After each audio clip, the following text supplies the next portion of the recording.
Hello, chat. Every time I forget to turn that one off. All right. Welcome. Hope you had a good week. Yeah. Yeah. Okay.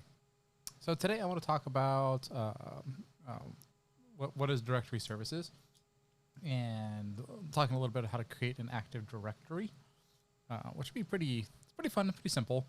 We're not going to get overly complicated, but I'll kind of talk about a little bit about why we want to do this type of thing. So we're backing on our Nook that we've been working on and slowly building up to be able to create things. And today we're actually going to create a actual domain that's going to live in this. And I already had gotten to this point here where we start to be able to do some things. So some things that we're going to probably have to figure out with this, and I have not done this on this Nook yet, is seeing, we're probably going to have to manually set the IP address. So we're going to have to play around with the settings of networking. And we need to kind of create a manual group here. But we're going to have to figure out how to go about doing that. But we'll see if that's even necessary. That might not even be necessary. Yeah. Let's find out. But we'll talk about directory services as we go about doing things. All right. So Active Directory is just a thing that manages usernames and passwords and helps us figure out what we're going to do with them. And one of the first things we've got to do before we can even start creating something like that, let's put this on full screen. There we go. Is we got to create an account that we can use, make it an administrator. Something that we're going to remember. I'm just going to call it admin. And I'm going to give it a password. All right. We're going to disable that, set that up. Because what we want to do, because when we go through this process, the account that we're going to use is going to end up being our first domain admin. It doesn't like me. Advanced, there we go. We're just going to do that aspect of it. Bam. We're going to make this an admin account on this machine. So then what we're going to do is we're going to swap accounts. And we're going to sign out of this one and sign in to this one. So you don't really want to get in the habit of using your built-in admin account, administrator account, to do anything. After initial setup, I mean, lock that thing down, disable it basically. You don't really want it to have any type of basis in anything that you're going to do.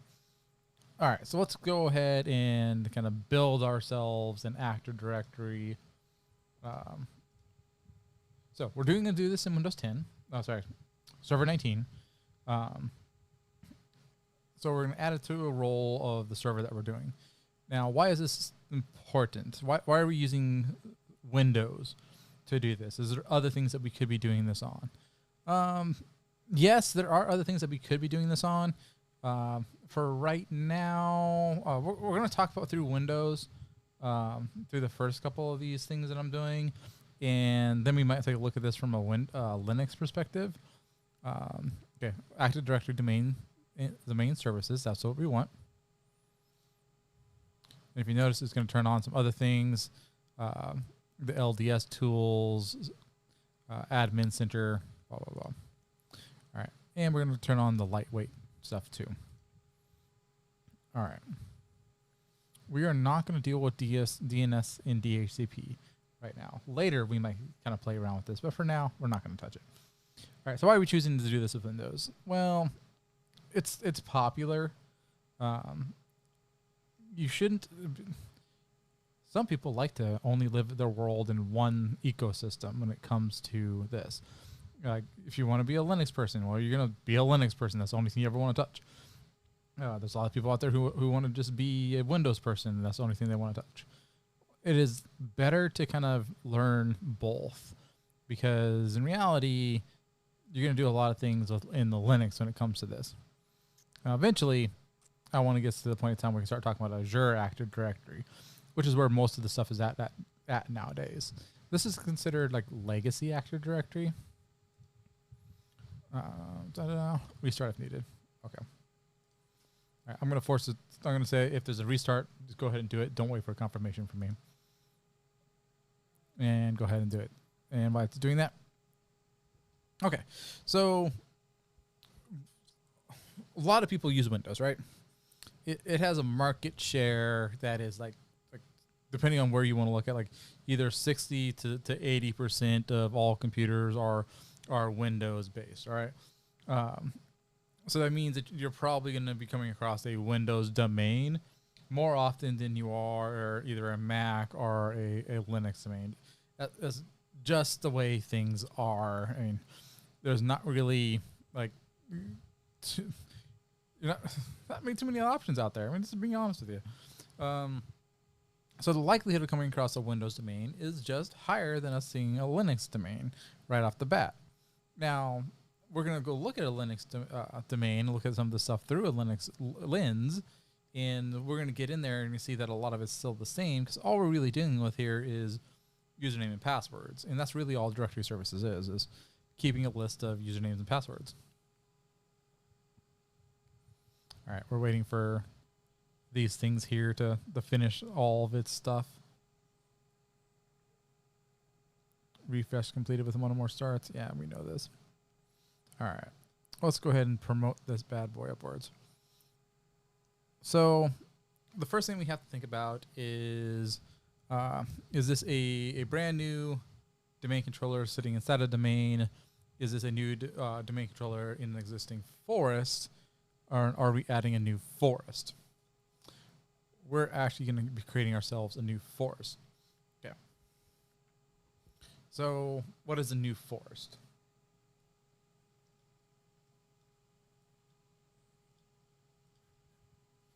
Let's see if I can do this.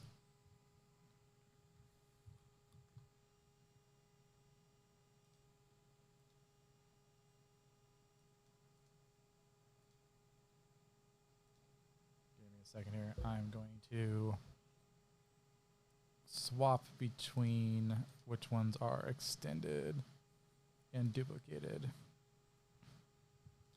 All right, so if we do that, and then we do duplicate 1 and 3. Nope, that's not what I wanted. Revert.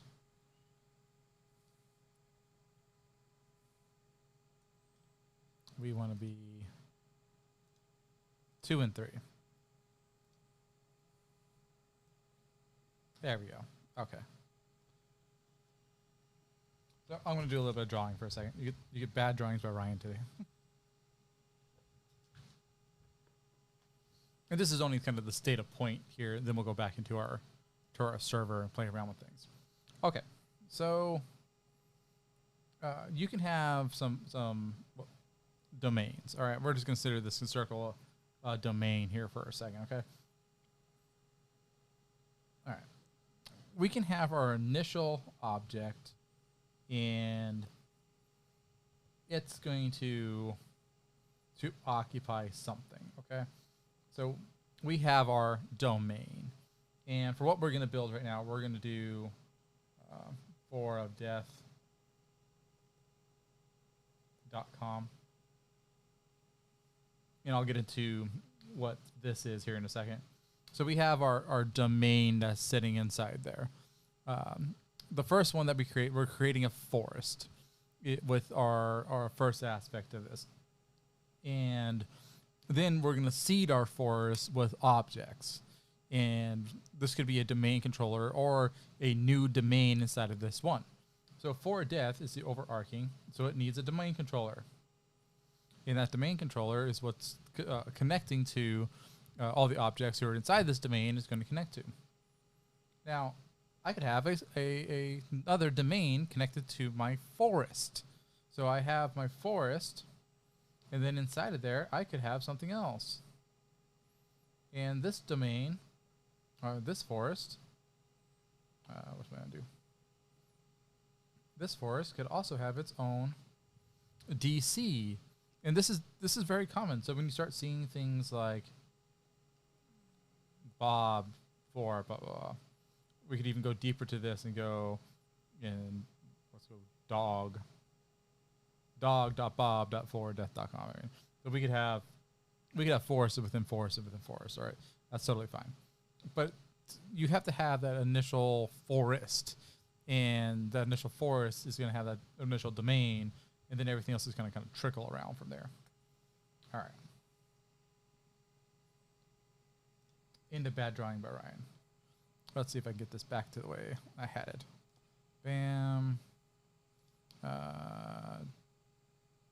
Duplicate 1 and 3. Nope. I always choose wrong. Extend. Okay.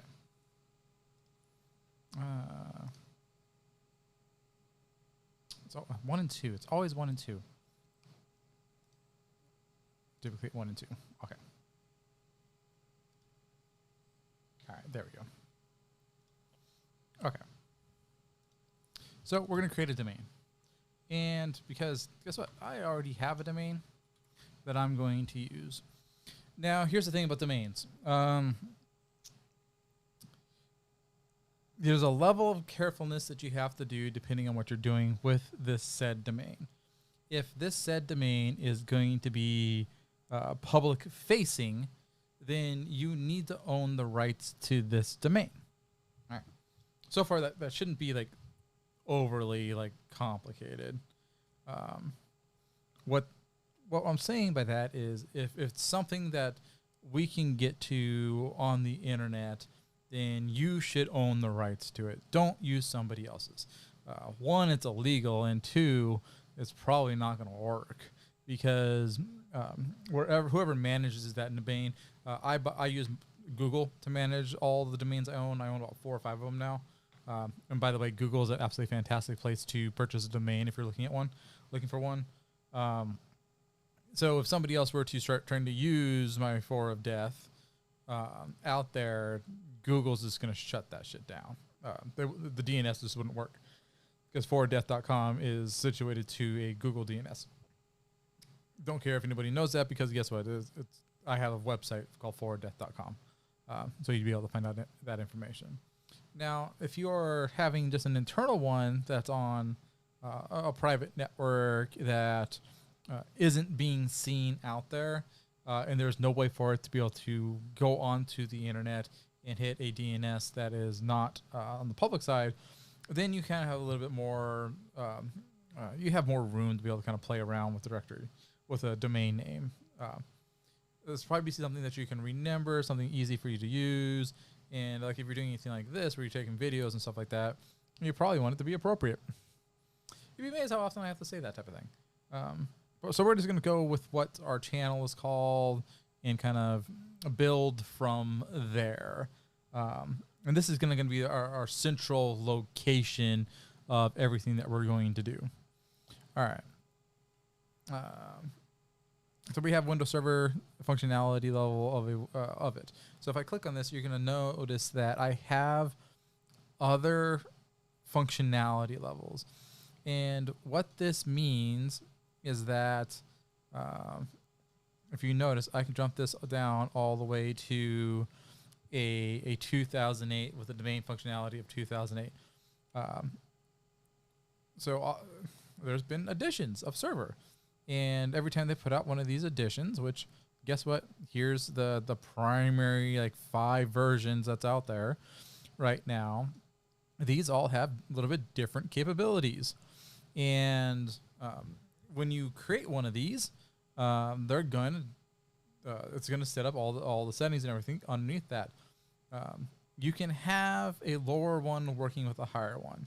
You cannot have a higher one working with a lower one. So if you notice, I can put this down to there, and I can have everything. Let's put this on 2012. I can only use the newer ones. Okay, I can only go higher on this. All right, so I'm going to keep that 16 and 16. That's where we're going to live at. All right. All right. And other things that you normally want to have your domain controller, that first node that we're talking about, you want it to be DNS. It doesn't always have to be DNS, but it should be in DNS because people got to figure out who it is, and it gives you a starting point to be able to start seeding information to start talking to Active Directory. Since this is the first object that we are using on this domain, it is going to become the global catalog. So what does that mean? It means that this is the central point of knowledge.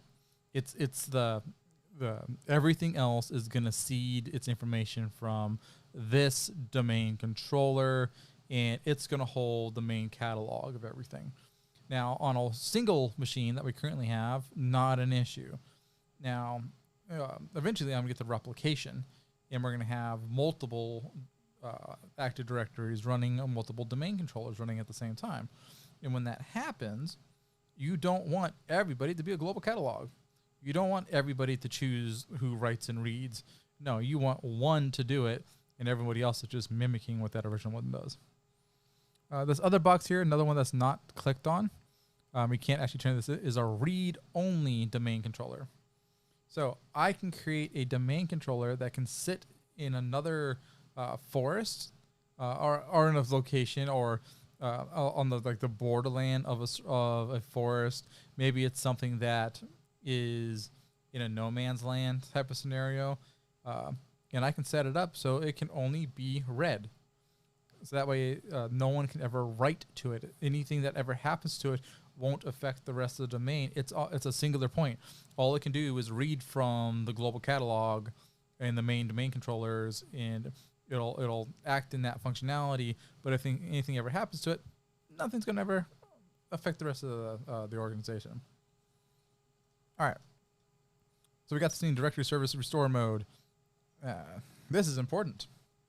What this is, if everything breaks. Oh, come on. Apparently I hit a back button in there.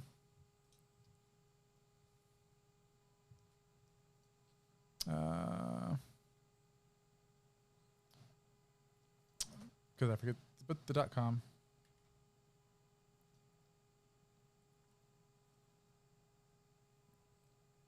Okay. Don't know why it jumped back like that.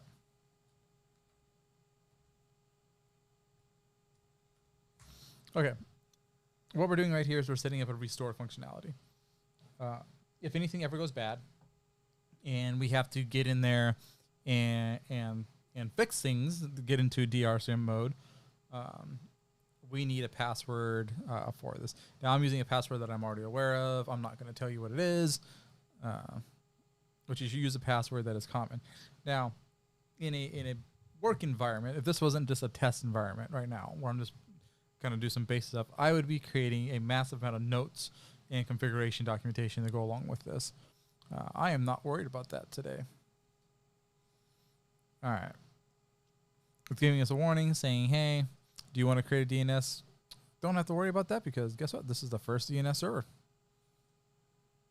All right. That BIOS name, it should default back to what we already have, but it's got to think here for a second. And this is how objects start to look at how we do things. Why is it using a 0 there? Let's back up for a second. Let's go look. Forwarddeath.com. Okay, that's fine. It added a 0 at the end of it, and okay, that's fine there now. Our next one's going to be kind of a pathing thing. The net BIOS name forward death is already in use. Oh, that's why I put it there. Okay. We'll use 0. That's fine. It's probably seeing my desktop computer. That's fine, though. All right. Database directory. This is where all the records of our domain are going to sit. Don't change these unless you really, really have a good reason to do so.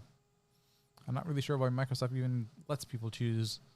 Well, I know there's good reasons to do it, but really, you shouldn't be. All right. Now, what we have done is to set up basically for a script to run.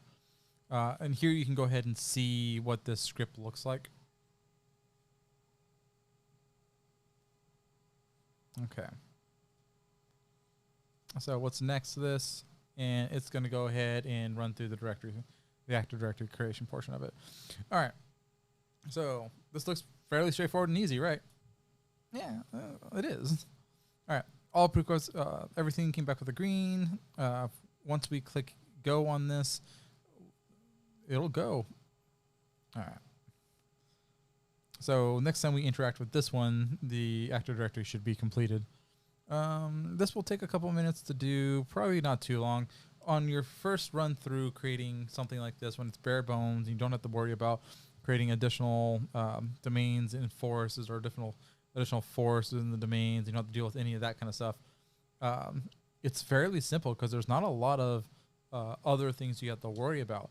Now, once you start building in multiple domain controllers into this one Active Directory, then you have to start being careful about choosing settings such as global catalog. If it's going to sit in a no man's land, you definitely want something like the read only. You want your paths to be in a place that is understandable where it's at. You should be getting into a habit of putting things in locations where they belong. Using folders, nesting objects. Nesting is when you put something inside of something, right? Russian dolls, right? Russian dolls. You should be thinking about that. And that should be kind of interacting with the whole way as you're doing everything. And I'm really not a big fan myself of creating structured names in structured folders that don't have a logical purpose. You might be fine with naming something Gandalf and be like, oh, go look at Gandalf. Gandalf has all your answers. But that doesn't tell me what the hell Gandalf does. And it doesn't really help users understand what they're trying to access to. Because users don't interact with Active Directory. Users definitely do interact with like file folders. Like everybody interacts with file folders. Yep, and I'm being signed out. That's what's supposed to happen. All right, close. Come on, are you going to do it? Are you going to sign me out? There we go. All right, so here in a second, it's going to get us back into the screen. We're going to go ahead and sign in underneath that admin account. And that admin account will now be a domain level administration, which means I will be able to control everything that's in domain. And I've kind of scaled up now because before the admin account was just local computer. Now if I start connecting objects to this one, this central domain, we'll be able to control all that.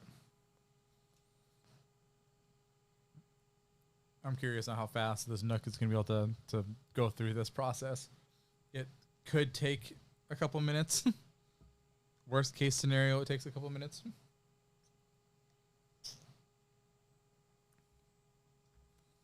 It'll give me a chance to look at my Discord.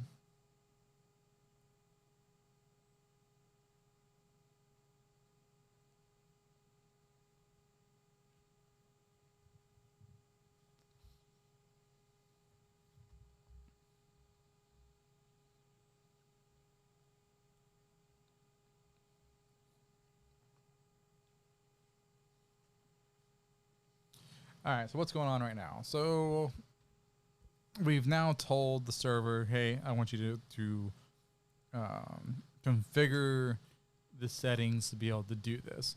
And that's what's happening right now. It's going through the process of sitting here and configuring everything to be able to be used.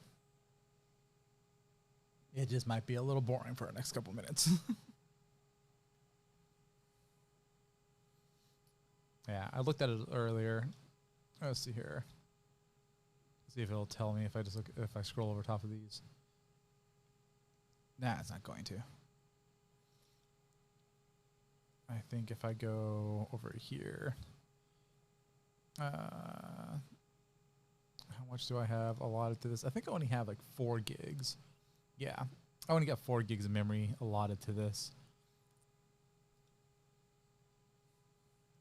I could probably bump this up some other time if I wanted to, but we're running off an i5. I think we're doing two cores for this.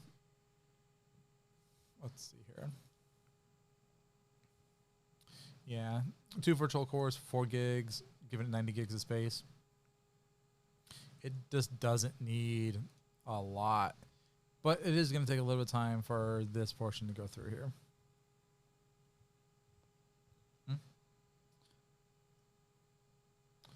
So,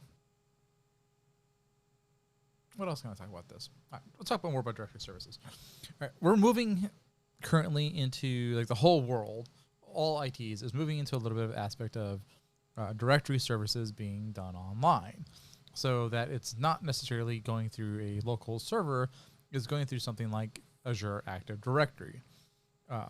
And as always, this is one of those things that when it first got introduced, everybody hated, and now you're just seeing it more and more and more, because that's the direction Microsoft is wanting to go. They want you to use Azure Active Directory, because Azure Active Directory syncs to Office 365. Then that whole suite of stuff that you're already paying for, if you're a corporation, guess what? It's all synced in the same location, and you're not having to pull things back and forth everywhere just to be able to get somebody an account. A long time ago, you could be able to do Office, and it was defined by the computer. So you bought, like, if you had 1,000 computers, you bought 1,000 instances of Office. We don't do that anymore. We buy licensing by users now, and in some aspects of it, we buy licensing by server. Like, how many cores does a server have, and what's that'll kind of make some choices there for us too. This is going to take forever. All right, what else am I going to talk about here? Other things that are directory services. So if you've used Google and Facebook, which is very common, a lot of people use Google and Facebook to manage their own personal directory services. So if you ever log into a website, it gives you option to sign in by Facebook, sign in by Google. Those are a form of directory services going on there. And you kind of get into this thing that we call single sign-on, where you're trying to eliminate how many times a user can possibly put their password into something.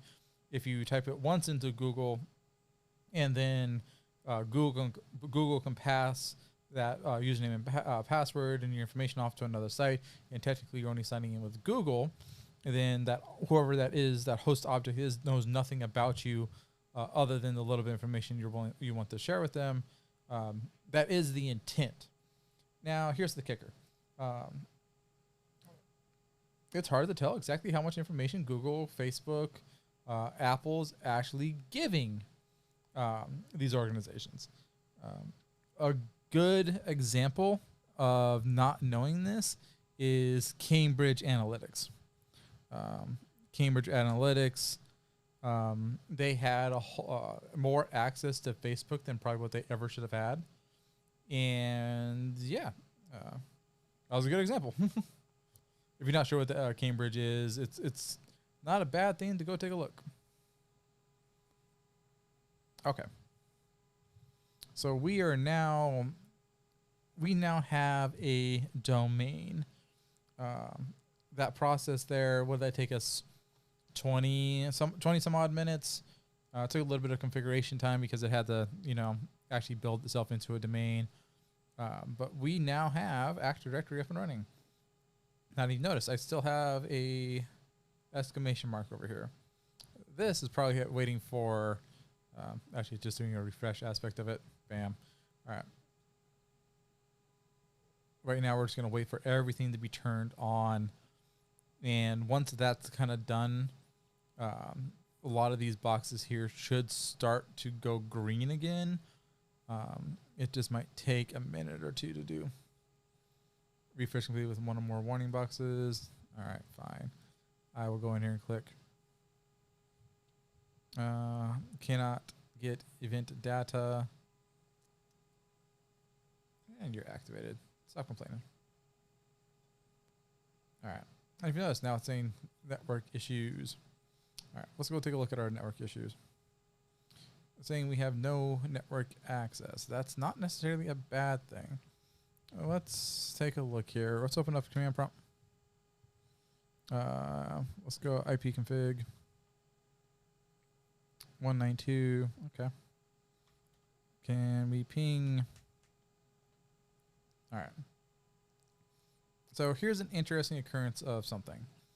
So the computer is coming back saying, hey, no internet access, but I have full capability of pinging Quad 8. Quad 8 is Google. It is Google's public DNS. So I know we're connected. This issue is coming from this DNS right here. And we'll probably hit this at some point in time. Yeah, and it's still going through all of its initial synchronization. So we don't want to screw around with things too much, as there's always a possibility of us doing something. Yeah. Now see, now we have, you notice we have a whole bunch of errors showing up. That's fine. That's fine. The computer is now hosting the specified directory instance. Cannot find it. Okay. It needs time. It needs time to get everything up and running, because a server doesn't just turn things on. That's not the way it works. All right. Oops. That's not what I wanted. I want to show users and computers. Okay. So for our intents and purposes, a lot of what we're going to do when we start kind of playing around with directory stuff is all going to be in here, because this is your directory. This is going to identify users and computers that are part of this organization. So there's that built-in admin account that we did earlier. The one that we created at first. If you notice, we have this one here. This is administrator. Built-in account for administrating the computer domain. This is the one that we're actually going to end up using. So this is just a person. Like this account can sign in. This was that original one from the base operating systems. But you notice all these that have two little faces on it? These are all groups. And right now, we need to assign this guy control of things. So all it is right now, it's an admin, it's a domain user. It doesn't have enough things. This is where I get in here and things are just going to go horribly wrong for me. That would be hilarious. All right. Let's get domain admin added on there. Okay, good. All right. That's the one that we really care about right now, is making sure that we're set as a domain admin. But there are a couple other ones that we're going to go ahead and add. All right. So we want schema. All right, we want schema administrator.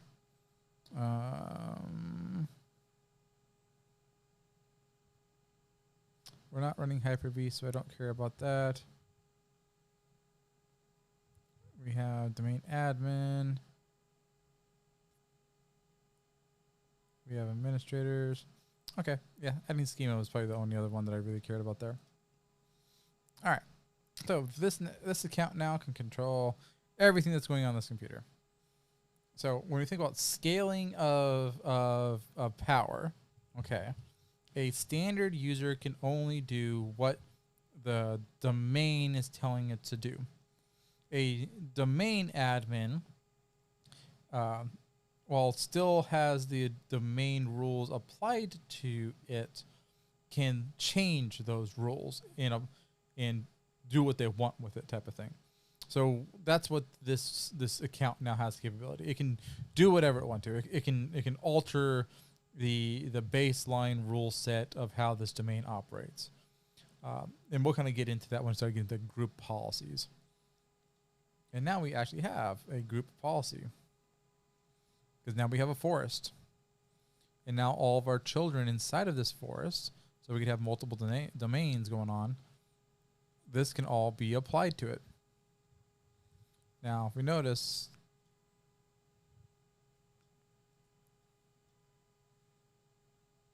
and we're not going to delve too deep into the group policy right now, but we already have 2 policies that are sitting on here, default policy and a default domain controller policy. These are the base Windows ones, and we're actually going to go ahead and enforce these.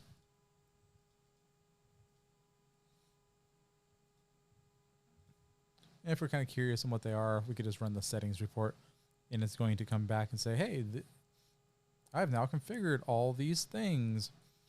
And some of that comes from a very standard base Windows policy about passwords. And eventually I'll kind of talk about how this is a bullshit. This is a bullshit policy. This is a standard universal policy that Windows created. 7 days, 42 days for the 24 renumbered. It needs to be at least a minimum of 7 characters. All right. Okay. A 7-character password can be broken, even if it's the most diverse thing possible. You should not be using just a 7K character password on anything that you actually care about. There's a little bit of aspect of throwaway accounts that come into play with that, but that's some personal usage. But really, don't use a 7-day password. All right. Manageability, yeah, everything here is still complaining. It probably needs a reboot or 2 as it configures itself. Let's go take a look at DNS really quickly. All right. So there's my forward zone. We probably need a reverse zone. Let's put a reverse zone in here. Primary zone.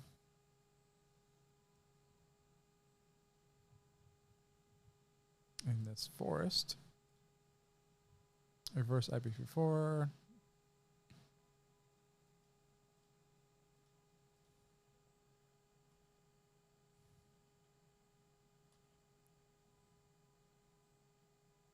Oh, it's just not going to allow that. Okay. Oh, we'll do this next time, because actually we're going to have to talk about DNS.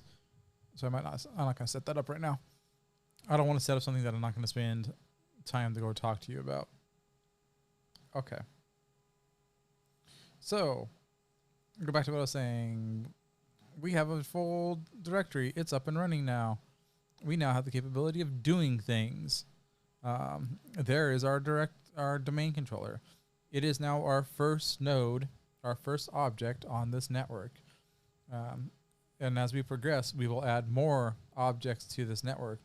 And we will come to this computer aspect and see them. Right now, we see that. We will see more in here. But we have to get there. Okay. That's kind of it for kind of going over a Windows Active Directory. Again, I'll just going over the creation of it, some uses.